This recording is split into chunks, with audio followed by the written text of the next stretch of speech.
What's up? It's Tom. Thanks for being here. We're going to get into some of the other news items, but first, got to lead off with this one. Derek Bender, a sixth-round pick, so I don't want to completely overstate, how kind of big of a prospect he was, but just sort of to put it into perspective, this guy was my number 35 Twins prospect. So this guy was a player of interest, just starting out his minor league career, tipping pitches. Derek Bender, when he was catching for the Fort Myers Mighty Mussels, the Twins A-ball affiliate, late in the year when the team was fighting for a playoff spot, tipping pitches because, as he told his teammates, he wanted the season to be over. And listen, let's just be 100% honest here. Derek Bender is not the only guy in that Fort Myers clubhouse on that Fort Myers team, I'm guessing. I guarantee it. He wasn't the only guy at this point in the year that felt like, you know what, I would rather just have the season be over than play playoff games. If you have not watched minor league playoff baseball, it is not glorious. It's maybe not what you're imagining it to be. Now, that's not to say that like they don't matter or, there's not value to be had to making the playoffs or as a team, you should not want to make the playoffs. But I can guarantee you some of these guys were not motivated to play more. We'll put it that way. And it maybe have been a very small minority of players, but I can guarantee you Derek Bender is not the first player in low A history to feel like, you know what, I've had enough this year. The difference is he took things into his own hands. According to this report from Kiley, McDaniel, and Jeff Passan of ESPN, Derek Bender was tipping pitches. The Mighty Mussels were playing Lakeland, which was the team they were fighting for a playoff spot with. So they were going head-to-head in the final week of the season. And in one of the games that Bender was catching, he was tipping pitches to try to allow Lakeland to get a competitive advantage and win.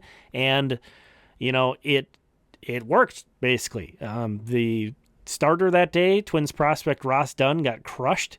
And this has been a hard go of it for Ross Dunn. He was a guy that could really use a solid start in a big situation to end his season on a high note. And instead, Derek Bender tips pitches to the guys he's throwing to. And you look at this and say, wow, he did that guy dirty. Totally had to have lost the trust of his teammates. If you are a teammate of Derek Bender, how are you ever going to trust him? How are you ever going to feel good pitching to him the rest of your career? And you might feel like, it's just one outing, it doesn't matter, but I guarantee you Ross Dunn, it matters a whole lot to him. I was shocked by this news. I'll be completely honest. My knee-jerk reaction was, it seemed kind of harsh. That was my knee-jerk reaction. Like, wow. But obviously I've never thought of this before. This thought had never crossed my mind that a minor leaguer could possibly be tipping opponents to. So it's not like this is a scenario I'd thought over in my mind. And maybe that knee-jerk reaction was sort of fueled by the fact that this isn't just some random minor leaguer. If this was there are a lot of guys who are just completely off the radar and, any little slip up, and especially if they're not playing well. But this is a guy, again, a recent draftee, just drafted in this year's draft in the 6th round. Obviously, that's not the highest round, but this is an organization we're talking about that's pumping out guys drafted outside of the first. Zebby Matthews was an 8th rounder, Bailey Ober was a 12th rounder, David Festa was a 13th rounder. Those guys are all pitchers, obviously, but point standing, like a 6th round draft pick, that's not going to be a guy who's one of your top prospects, but that's certainly an asset you use that could have been developed into a major league piece. And again, Derek Bender was my number 35 Twins prospect. Not a huge prospect, but someone who's on my radar. So kind of my knee-jerk reaction, I think, was just shock and maybe thinking this was a bit harsh, but then kind of coming in and thinking about that element of how the hell do you look at Ross Dunn and tell him, next year when they both start in Cedar Rapids, like, hey, Bender's catching you today. What? And really, that extends to any other pitcher after this comes out.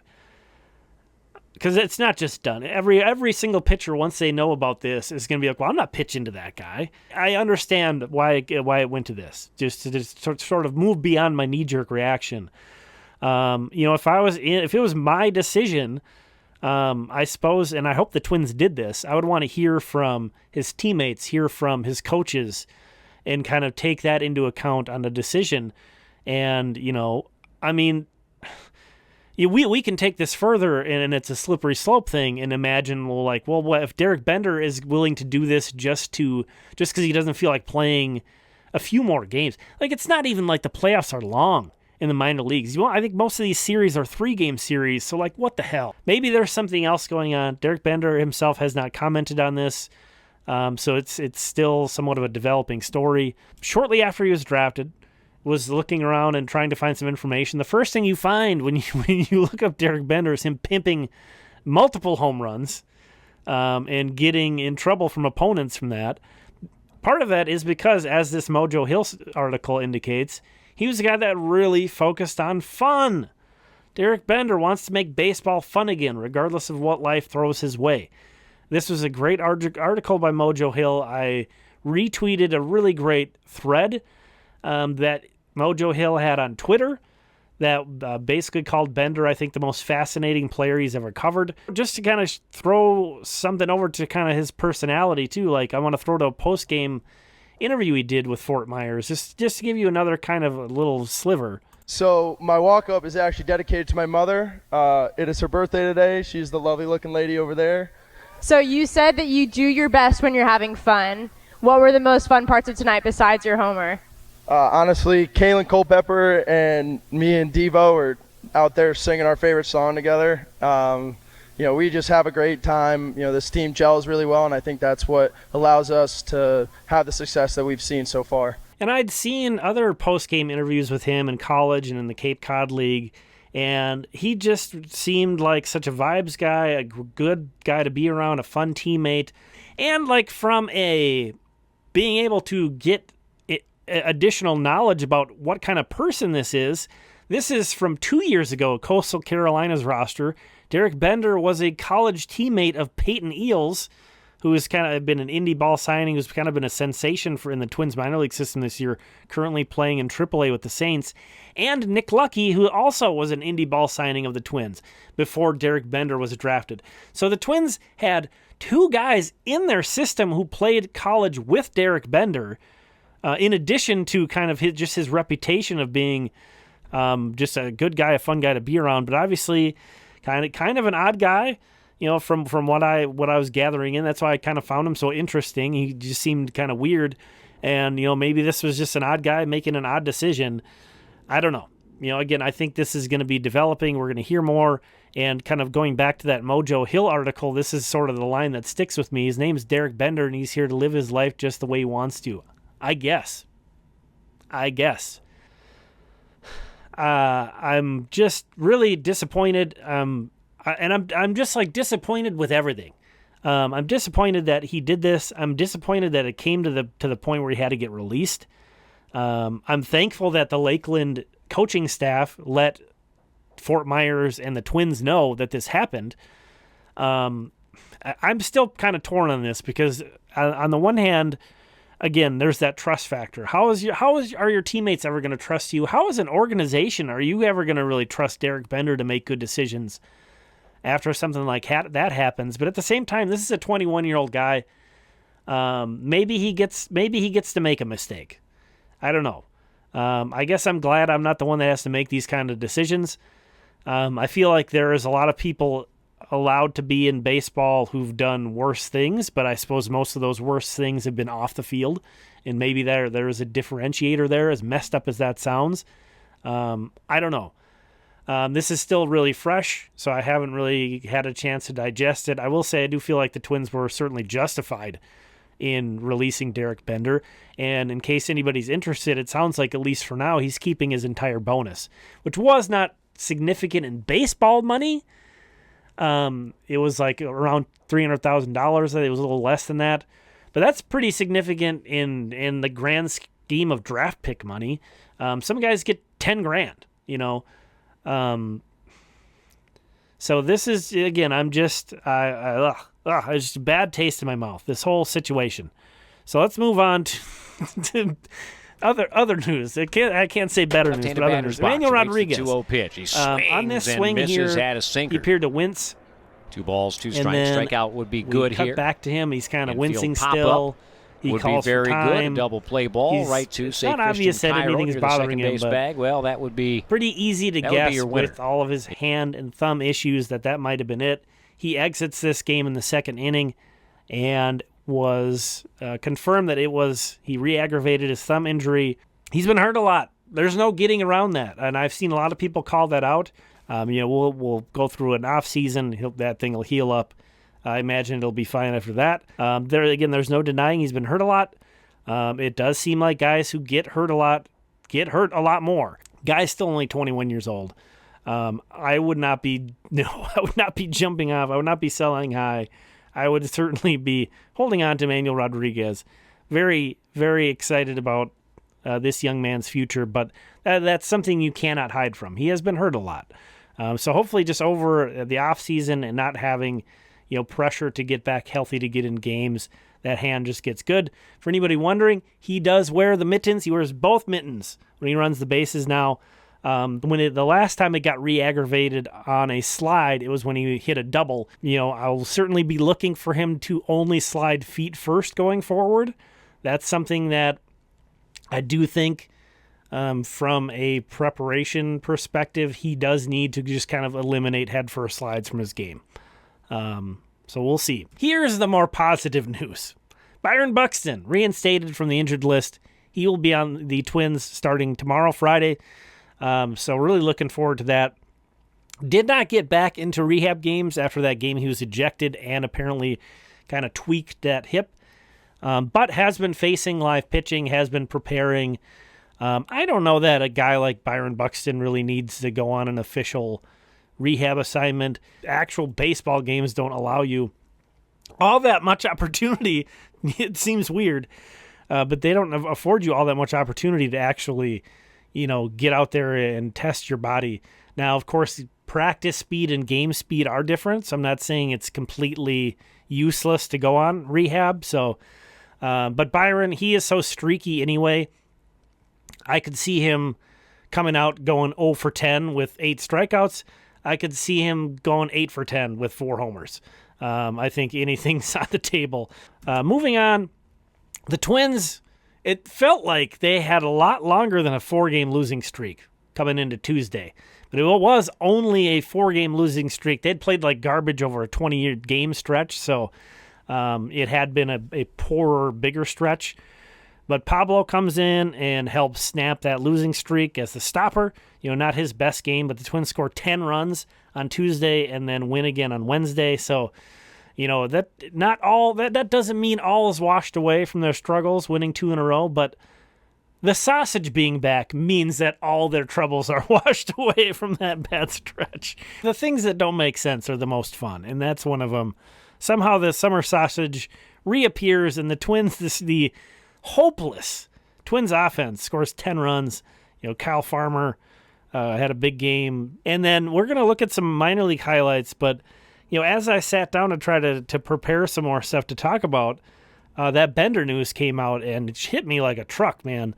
So Carson McCusker has had a great year. Want to show him some love up with the St. Paul Saints for the first time. Was having a great year in Wichita. One of the better performers, really, on a hitting side across the entire minor league system this season. A 1035 OPS so far. It's only been 16 games with the Saints, but really not seeing any problem adjusting to AAA. And he has an 873 OPS on the season, does Carson McCusker there.